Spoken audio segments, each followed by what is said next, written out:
Special update পাওয়ার জন্য subscribe করে bell আইকনে ক্লিক করতে ভুলো না। ছুটি গঙ্গা স্নানে গিয়েছিল বলে এর জন্য অভি রাগারাগি করতে থাকে আর বলে, এবার যদি আপনার শরীর খারাপ হয় তখন কি হবে? আপনি কিন্তু এই সব কিছুর সাথে একটু জড়িয়ে পড়ছেন বেশি। এ কথা শুনে ছুটি কাঁদতে থাকলে অভি বলে, আপনি কাঁদছেন কেন? ছুটি বলে, চোখে গঙ্গার জল ঢুকেছে তাই।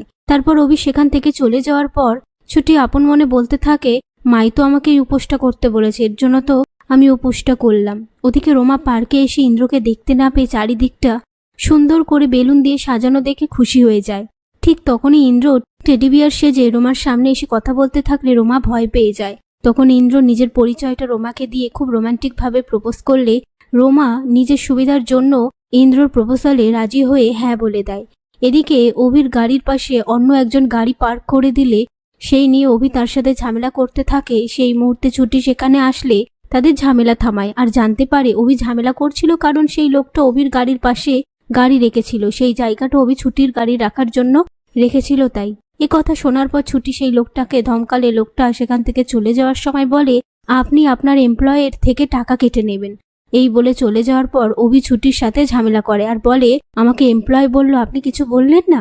ছুটি বলে, ওই জায়গাতে আপনার খুব লেগেছে না? এই নিয়ে তারা ঝগড়া করে অফিসে এসে কাজ শুরু করে দেওয়ার সময় কাগজগুলো উড়তে থাকলে ছুটি একটা পাথর দিয়ে তার কাগজগুলোর ওপর চাপা দেয় আর অভিও সেই পাথরটা নিয়ে তার কাগজগুলোর ওপর চাপা দেয়। এই নিয়ে তারা কাড়াকাড়ি করতে থাকে।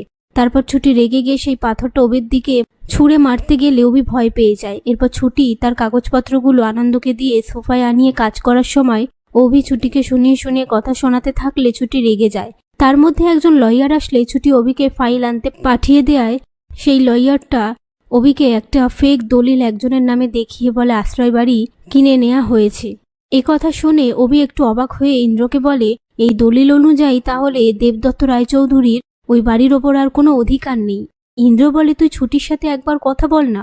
অভি বলে, না না, যা করার আমি একাই করব। এই নিয়ে তারা কথা বলতে থাকে। এরপর অভি ছুটিকে একটা ক্যাফেতে এনে ননভেজ খাবার অর্ডার দিলে ছুটির ব্রত আছে বলে সেই খাবারগুলো খেতে চায় না। আর খাবারগুলো একবার অভি ছুটির দিকে আর ছুটি অভির দিকে ঠেলে দেয়। তখন অভি রেগে গিয়ে বলে, আপনার প্রবলেমটা কি? খাবার দেখে এত আপত্তি কিসের? ছুটি বলে, হ্যাঁ আমার আপত্তি আছে, আপনি একটু বলতে পারবেন অনবরত আমাকে এত খারাপ কথা কেন বলে যাচ্ছেন? এই বলে কাশতে থাকলে অভি ছুটিকে জল দিলে ছুটি বলে, আপনার কি মনে হয় আপনার ইচ্ছে মতন সব হবে? আমি কি আপনার হাতের পুতুল? কেন শুনবো আপনার কথা?